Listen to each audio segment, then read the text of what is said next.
না আর 1 লক্ষ চাহিদা বাবা আর 1 লক্ষ কাকে আমি 1 লক্ষ চাহিদা আমি কি দিয়ে পূরণ করবো 1 লক্ষ চাহিদা এর 10 টাকা ও 10 টাকা আমার বাপারে খাওয়াস না কেন বাপারে আনস না কেন তোর মায়ের তো ভালো করছিস কেন তোর মায়ের কদে পরে রাইন দেখা হয় তোর মায়ের যাবে আমি থাকবো না তুই থাকবি না আমি থাকবো তোর মায়ের থাকলে আমি থাকবো না আমি আত্মহত্যা করবো আর দৌড়ি করছে আর মায়ের খেয়ে দিচ্ছি এই দৌড়ি এই করবি আসতে তোর শাশুড়ি করে দেবে আমি বলছি বাবা তোর পা দলে তো পাপ হবে আমি তোর রাত ধরি বাবা আমার সাইডে দে আমার লিটার আমার আসতে দেবে না তুই সাইডে দে আমার লিটার 100 বার কইছে লিটার যদি কথা কর না তুই যাইতে পারবা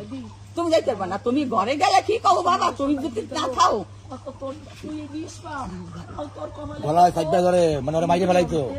মাই না থাকলে মাইরে ফেলাইতো আগে নিজে হাতে মারতো আমার এরকম লাগে সুর তো অন্য দইতে মরে পলাশের গেলাটা আমার সাথে ধরছে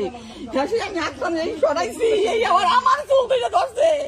তাকে মাই দিয়ে তারপর আমি নামবো আমি নামবো চূড়ান্ত পরিণতি হয়েছে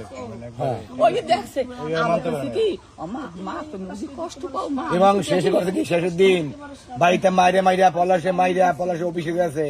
পলাশ ওই অফিসের বস আর তার নিচের কর্মচারী তাকে দেয়া নালিশ করে পলাশের অফিসে যাইয়া পলাশে অ্যাটাক করছে পলাশে মারছে নিচের কর্মচারী সামনে বসে পলাশে কর্মকর্তা ওরে অ্যাটাক করছে মারছে হিট করছে এই দুঃখের কারণে লজ্জার মুখ দেখতে পারবে না তার পানি বলবার দিয়া আমার ভাই আত্মহত্যা করছে কাকি শেষের দিনে কি হয়েছে এই যে শেষে কত শেষের দিনের ওই বিষয়টাই পলাশে আবার হিট করছে ওই বড় অফিসার পলাশ হলো প্রধান আর ওর যে যারা দায়িত্বে থাকে নিচে যারা সোলজার যারা তাদের সাথে তাকে নালিশ দেয় তাকে সিনকেট করছে করার পর লজ্জার কারণে রাস্তা দিয়ে দৌড়ায় কাপড় জায়গায় দৌড়ায় ওই লজ্জার কারণে মুখ দেখাইতে পারবে না তখন নিজেরা এই বেলবা দিয়ে নিজের মাথায় হিট করছে আপনারা গ্রেফতার করেন ওরে বিচার চাই ওর জন্য আমার ভাই মরে গেছে ওই আমার বাইরে মারছে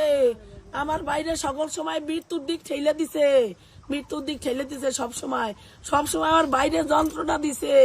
মানসিক যন্ত্রণার মধ্যে রাখছে আমার বাইরে যাতে আমার ভাই মরে যায় ও তাড়াতাড়ি অন্য স্বামী ধরতে পারে পরে পলাশ কাছে কথা বলে না কেউ সাথে একদম একা হয়ে গেছিল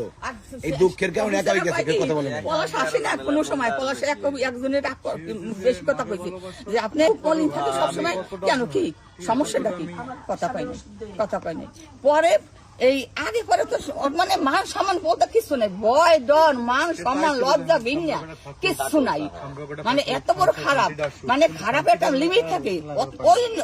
ওরম খারাপ কোন মহিলা আজ পর্যন্ত আমি দেখিনি